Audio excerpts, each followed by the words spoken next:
zen argi dago, zuek urtetik urtera, bai 2012an, bai 2013an, 2014an, eskaintza berbera ekarri duzuela parlamentu honetara, eta badakizue, nafar jendarteak hori ez duela besten.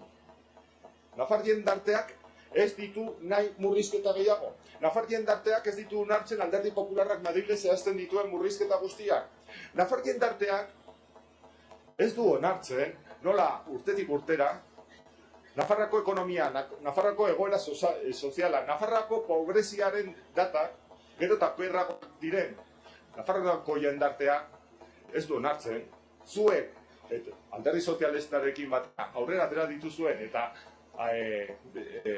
zuek esan dituzuen akaz guztiak berriz ere errepikatzea.